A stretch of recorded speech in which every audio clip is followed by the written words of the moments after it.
Oke, baik, kita lihat yang pertama dari kitab Bonang. Ini salah satu contoh bagaimana dialog antara Saiful Rijal dengan Syekh Bari. Itu Jawanya ada, saya bacakan sebentar, tapi nanti belakangan tidak saya baca biar tidak menghabiskan waktu. Mongko matur Rijal, ya guru amba, kadipun endi makrifat tigang prakara punika, kadi kang kocap ing sastra, ma'rifatu dzatillah, ma'rifatu sifatillah, ma'rifatu af'alillah. Kadipun endi sang siptani katiga punika.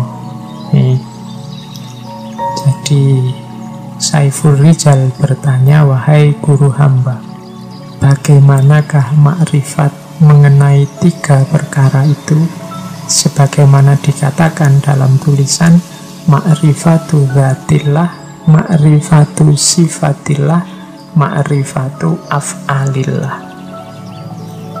Apa maksud ketiga perkara itu? Ini sengaja saya angkat, saya dulukan tema tentang makrifat, tentang Allah ini. Mengapa? Karena nanti di Suluk Wujil Kanjeng Sunan Bonang menyatakan bahwa intinya orang beragama nanti ada pada pengenalan kita terhadap Tuhan. Tidak ada gunanya sholat, tidak ada gunanya zakat kalau kita tidak kenal ini sholat, zakat kepada siapa, tentang apa.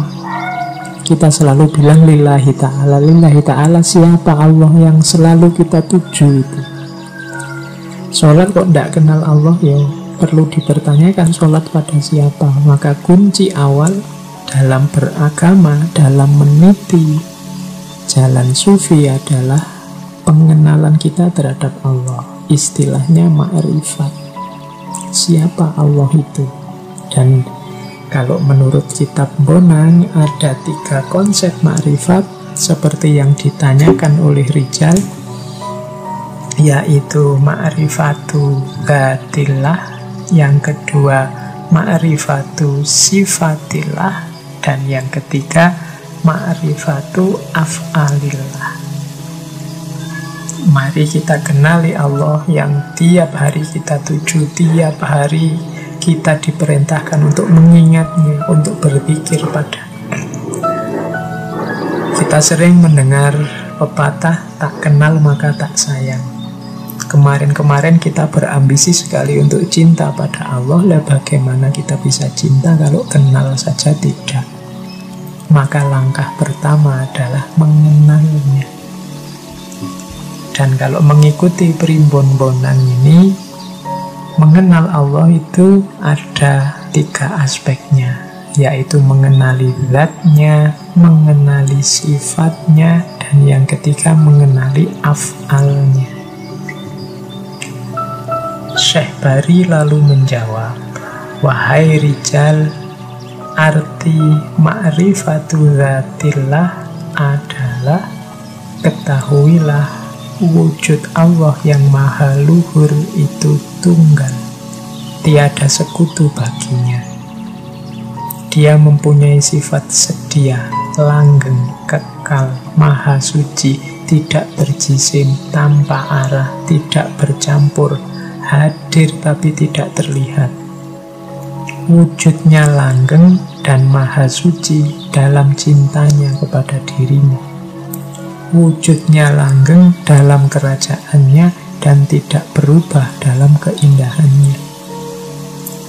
Jadi Allah dari sisi zat itu yang jelas, yang pertama wujud. Kemudian ya kalau dari sifat 20 ya qidam, kemudian baqo, dan seterusnya. Maha suci, tidak berjisim, tidak punya arah, tidak bercampur, tanpa arah, tidak bercampur, tidak terlihat.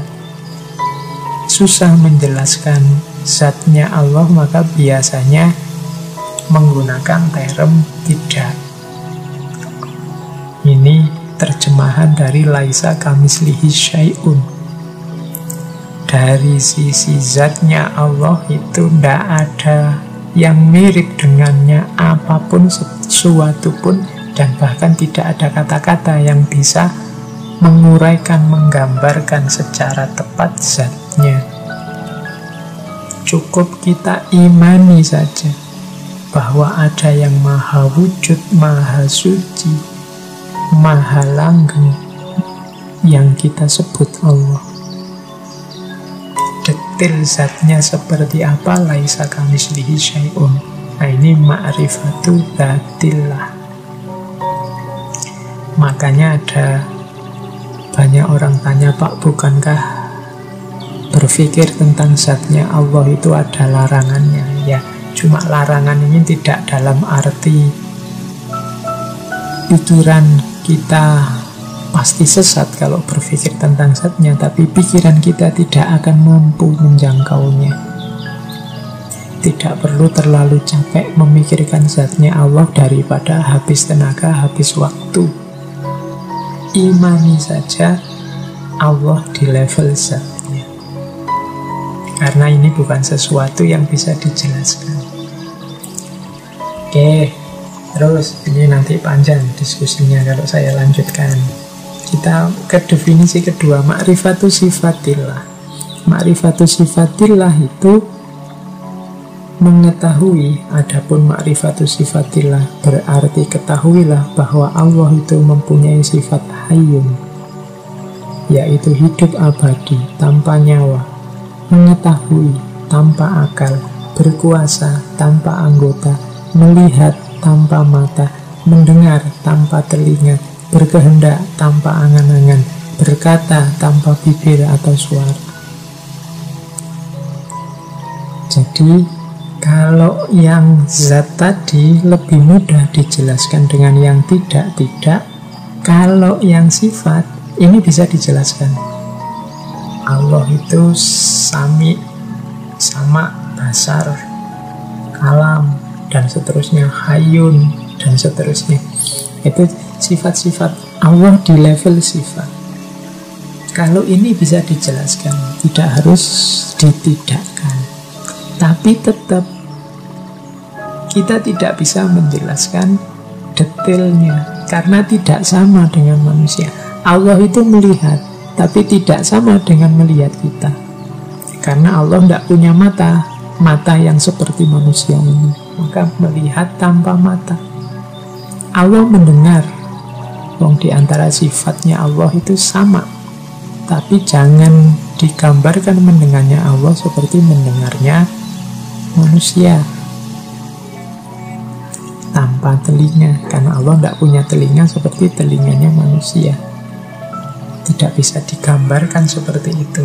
Maka di level ma'rifatu sifatillah, Allah bisa kita jelaskan sifatnya, tidak lagi dalam bentuk negatif, dalam bentuk positif juga bisa. Hanya saja seperti apa mekanisme detailnya kita tetap tidak akan bisa tahu.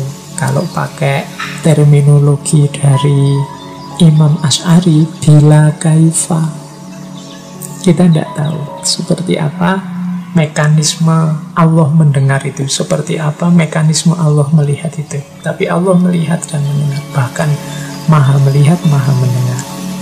Nah, ini level 2, ma'rifatu sifatillah. Nah, yang ketiga, ma'rifatu af'alillah. Ma'rifatu af'alillah. Adapun ma'rifatul af'al berarti ketahuilah sifat perbuatan Tuhan. Dia berbuat tanpa ada yang memerintah, memberi tanpa menggunakan tangan, dan mematikan tanpa menggunakan keris. Ini ilustrasi dari Kanjeng Sunan Bonang. Af'al itu perbuatan. Semua yang terjadi, semua yang berjalan di alam semesta ini hakikatnya adalah af'alnya Allah. Kita menyebutnya simpel terus dengan kata-kata takdir. Tapi tetap seperti tadi, af'alnya Allah itu tidak menggunakan alat sebagaimana kalau manusia bertindak. Allah kalau menakdir sesuatu, memutus sesuatu, kalau bahasanya Al-Quran ya kun fayakun. Kehendaknya Allah itulah yang jalan. Jadi yang terjadi apa, itu sebenarnya kehendak dan perintahnya Allah. Beda dengan manusia. Kalau manusia butuh sarana, butuh perantara. Jadi itulah Allah yang kita sembah. Itulah arti ma'rifat terhadap 3 perkara tadi. Ma'rifatul dzatillah di level zatnya memang susah dijelaskan, lebih mudah dengan model negasi, ditidakkan. Ada ma'rifatul sifatillah, sudah bisa dijelaskan secara positif, tapi bila kaifah, detailnya seperti apa, kita masih tidak mampu. Dan ma'rifatu af'alillah, kita melihat efek dari af'alillah adalah semua yang terjadi di alam semesta ini, termasuk segala hal peristiwa yang menimpa kita. Itu ma'rifatu af'alillah. Oke, ini mancing ya dari primbon-bonan. Kadang disebut pitutur Syekh Bahari.